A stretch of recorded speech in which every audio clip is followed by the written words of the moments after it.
7 years of marriage, 2 children, and 1 wonderful husband, all destroyed in a single drunken night. She couldn't imagine that one mistake would tear her family apart, and now her husband can't forgive her betrayal. 365 days of trying to make it right, but nothing changes. Is there any hope for a relationship broken too deeply? Can love fix it all? The answer lies in this story. Don't miss it. I, 29 female, cheated on my husband, 30 male, over a year ago, and he has been punishing me since. Can I still save the marriage? Some backstory. I've been with my husband for almost 7 years in total. We got married within a year of meeting and have 2 children together. He's an amazing man and an amazing person. Handsome, well-educated, good-paying job, and has never cheated or disrespected me in any way before all this happened.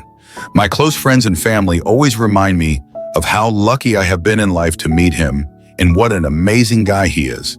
I used to look at us like soulmates. About a year ago, I ended up going out with a group of friends for a birthday party in which I ended up very drunk and sleeping with a man who had been flirting with me the entire night. It was the first time I felt so good in many years, and I can't explain why, but I ended up going home with him. Within minutes of realizing what mistake I had done, I ordered a taxi home and confessed to my husband, crying, feeling incredible regret, and literally hating myself for it. He initially stayed quiet and calm, but let me know he wanted a divorce. But after begging and begging, we ended up going to counseling. When at the counseling sessions, he never seemed to be coherent and just sits and scrolls on his mobile. Whenever he gets a question about his feeling or what he can do to improve, he says something along the lines of divorcing a whore maybe, or very negative answers directed towards me. Most of the time, he does not even seem to care and just stays quiet, even being asked questions and when we are trying to engage him into the conversation. I realize the mistake I have done, and I have spent the past year doing everything I can to save the marriage. It has gotten to the point where I even agreed to do sexual acts which I despise for him, such as anal sex. I have been cleaning the house, cooking, and all the chores in the house by myself with no help on his side.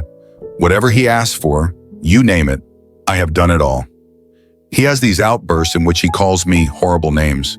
Sometimes the children can hear it from their bedrooms in moments in which he just completely ignores me. Walks to the house as if I don't exist.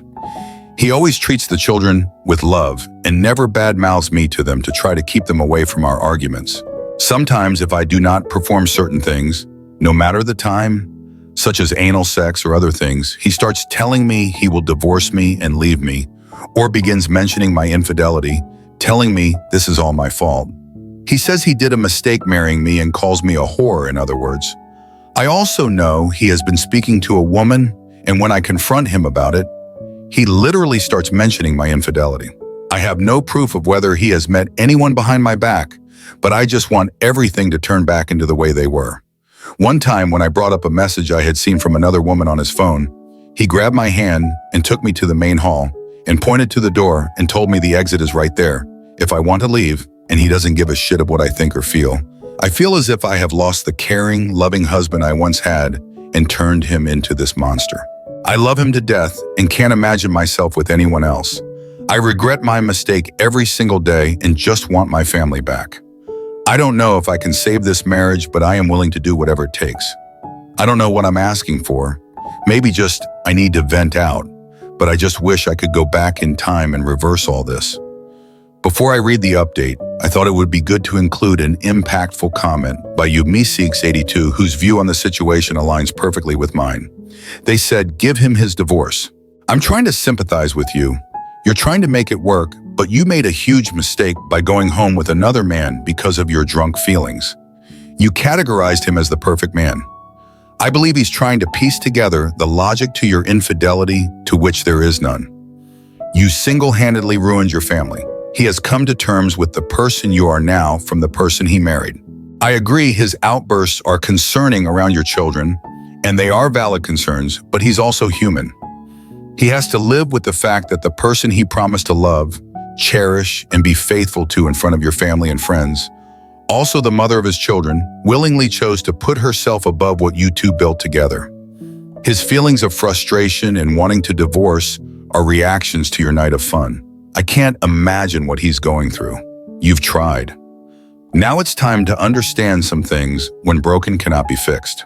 Okay, now for the update. I confronted my husband today. As many people have stated, I have had a feeling he doesn't want to try anymore, and he just wants to move on. Initially, I walked up to him and wanted to explain the entire situation about how I understand his pain and how I understand that he no longer wants to work on the marriage and move on. So I told him if this is what he truly wants, I will accept it and let him move on with his life, but that I truly love him and forever will. He just stood silent and looked at me, came up and hugged me, and started to cry. I started to cry as well. This was the first time I felt a genuine loving hug and emotion from him in a long time. After what felt like a few minutes of crying and hugging, he finally let go and asked me to come sit down with him. He started letting me know that he still loves me with all his heart and he loves our children, but he has a hard time forgetting and moving on from what happened. He said that he has these angry, raging moments, not only because of the hatred of what I had done, but also because he had these images in his head of what I had done. He can't forget about them.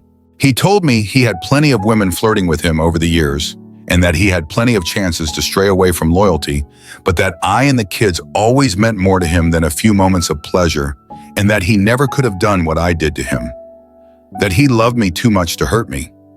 I broke down even more when I heard him saying this. He then kept on telling me how something is broken within him that cannot be fixed. He said he had been chatting with other women these months, but never actually stopped or done anything physical with them because he did not feel it was the right thing to do. Hearing me tell him that he can move on was the first time he felt I finally understood how he is feeling inside and how broken he is. He told me that he does not know what the future holds for us, but that he, for the moment being, wants to be single, explore his own life, and maybe we will end up together in the future, but the time being, he needs to work on himself away from me. I told him I would agree to sign the divorce papers if he wanted a divorce and that I did not want anything from him. What he brought into the marriage is his, and I don't want to take that away from him. He earns much more money than me, but I still don't want him to have to use that money on me, so I don't want child support as well. Hearing all this made him cry, and he said he hopes he can forgive me one day, but that time apart will do us both good and let us both reflect on our lives. He said that he will get a lawyer and bring the divorce papers in a week or so. I will not meet anyone else after the divorce, and I don't want to either. I truly hope he comes back to me one day so we can have our old family back. I wish I could take back everything. I really have huge feelings of remorse and just lost the one person that truly is my soulmate. I guess I'm getting divorced. Here's a thoughtful comment from someone made in a response to this story, and let me know if you agree in the comments. I'll share my opinion at the end. User Eros Tyrannus, in some ways your cheating was both better and worse on him. Better because it was not done maliciously to hurt him over some real or perceived grievance. You did not set out thinking I'm going to cheat on my husband. Worse because it was done with no thought at all. It was a mistake, a human mistake. I think that is part of what your husband is going through. The realization that the woman he married is not some perfect angel, but a real human woman with real human flaws. I don't know what he built his identity on, but if it involved the idea of being a man whose wife would never cheat on him to some angel or goddess, that part of his identity is destroyed. That image he had of himself has died. So who is he now? That is the question he has been asking himself. All of this while also judging both your and his own actions towards you in the wake of this incident. The marriage you had together is dead. Nothing will ever bring it back. If your marriage was a forest, then what happened was a fire that burned everything down. But I don't think that all is lost. You have to let go of the old marriage to allow a new one to grow.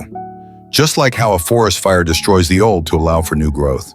This in no way absolves you of your mistake. But everything I have learned over the years tells me that you have to build a new marriage from the broken pieces of this one. You cannot go back in time and get back what you had exactly as you had it. I know that there are others on this subreddit who have said the same thing. It is also possible that he may have guilt of his own. I believe when he says that he never cheated on you, but he did say that women would flirt with him. Perhaps he had a fantasy, just a brief thought. What if I had an affair with this woman and my wife would never find out? We all play what-if games in our heads every day. What if I won the lottery? What if I won that Caribbean vacation? Etc. Some of these what-if games can show us just how capable of doing morally wrong we can be. We have all had the thought of punching that annoying coworker in the face, or finally one-upping those annoying friends who are always winning when you play games with them. His guilt may also be coming from the way he has treated you. Though you did wrong, you have been working hard to make amends. Even he can see that. Perhaps he thinks, she is working so hard, but I just can't get these images out of my head. Maybe I don't deserve to be with her, because if I was really as good a person as I thought I was, I would have been able to forgive her and move on by now. However, he may not have thought of himself as a bad guy. That is why he was treating you so poorly. It may be that he was thinking, if she leaves, that it is not because I am a bad person, but because she is. He may also be unsure of you. I can believe that you are unsure of yourself. Who are you? Are you the loving wife or mother who has repented and sacrificed to restore what is broken? Or are you the woman who got drunk and had sex with another man? The answer is that you are both and neither. You are not just your mistakes, but you do have to examine those mistakes and ask yourself, how have these mistakes shaped me thus far? And how would future mistakes shape who I will be in the future? To be the person you want to be in the future, you may have to kill some part of yourself in the present. You did not set out to cheat on your husband when you started drinking that night, but that is where you ended up. Perhaps you need to ask yourself, am I willing to kill the person I become when I drink by giving up drinking to become the person that is married to this man? I'm sure many people have already talked about how hard it is to rebuild the trust, but I don't think people always consider what that means. You are human in his eyes now, flawed, just like him. You can make promises that you can't or won't keep. He should know. He has plenty of memories of promises he broke to others.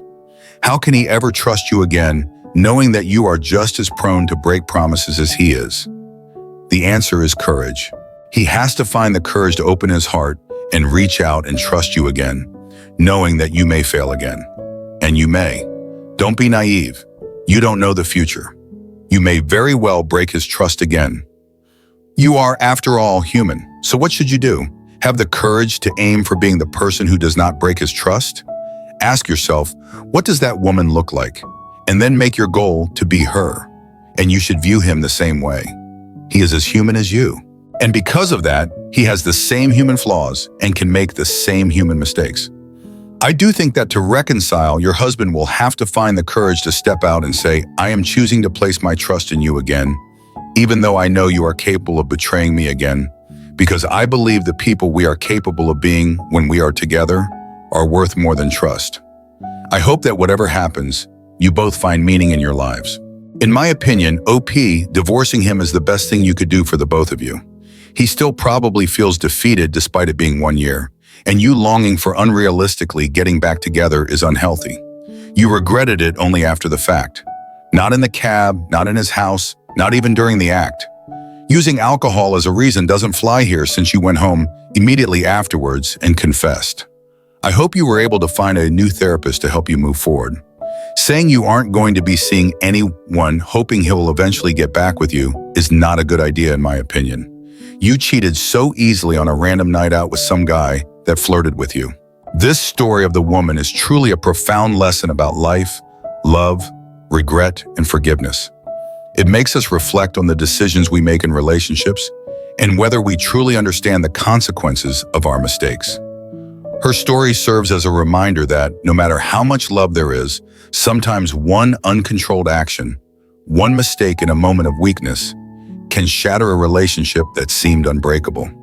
And even when love remains, a wound too deep can make it impossible to forgive. Forgiveness, although one of the hardest things, is the key that can help us free ourselves from the emotional wounds we carry. However, as this story has shown, sometimes forgiveness is not everything. Because when trust has been violated too deeply, restoring it becomes an incredibly difficult challenge. And even though we may regret our actions for the rest of our lives, some things cannot return to how they were, and some relationships simply cannot be saved. This story also raises a significant question. Is love big enough to overcome every mistake? Perhaps not, because love is not just about being understanding. It's also about respect, trust, and loyalty. When any of these elements are compromised, No matter how deep the love is, restoring it becomes a monumental task. The relationship this woman tried so hard to save is a prime example of how trust can be irrevocably broken and how emotional pain can be too overwhelming to heal. From this, we realize that one mistake can turn an entire life upside down, whether we want to turn back time or not. But this story also offers a crucial lesson. Forgiveness is not only for others, it's also to free yourself. Even though she deeply regretted her actions and did everything she could to make things right, she ultimately realized that if she couldn't heal the wounds in her husband's heart, at least she needed to learn to forgive herself.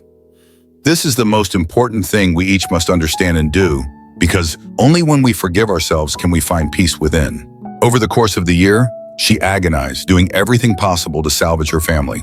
However, no matter how hard she tried, no matter how much love was still present, her betrayal ran too deep, and her husband's pain was too great to overcome. This story is not just about love's betrayal, but also about responsibility, awareness of the consequences of our actions, and accepting that we must live with them. When we make mistakes, we must face the consequences, and sometimes those consequences are the loss of the people we love most. This also makes us think about another issue. In love, do we always have to be ready to accept mistakes and forgiveness? The answer may serve as a reminder that love is not always a smooth path. Sometimes it hits rough patches full of pain and trials. But if we truly love, if we truly want to heal the wounds, we have to learn to face those mistakes, whether they are ours or someone else's, and find a way to move forward. One thing we can learn from this story is the importance of understanding and respecting each other's emotions in a relationship. Love is not just about sacrifice or effort. It's also about understanding, respecting, and protecting each other in the most difficult times. Sometimes forgiveness doesn't come from forgetting the past, but from facing it and accepting it as part of life. When we truly understand this, we realize that no matter how much pain we go through, we can still stand up and move forward. In the end, this story serves as a reminder of the value of every moment in life. One moment of lost control can destroy a family, but one sincere, loving moment can save it all. We cannot live in the past, but we can learn from it to build a better future. And regardless of how her story ends, it leaves us with a profound lesson about love, forgiveness, and the inevitable consequences of our mistakes in life. Be sure to subscribe to the channel to continue joining us in exploring other heartfelt and meaningful stories. We hope today's story has helped you reflect on relationships and the valuable lessons we can learn from them. Thank you for taking the time to watch this video, and we hope you'll continue to explore these profound and meaningful stories with us in the future.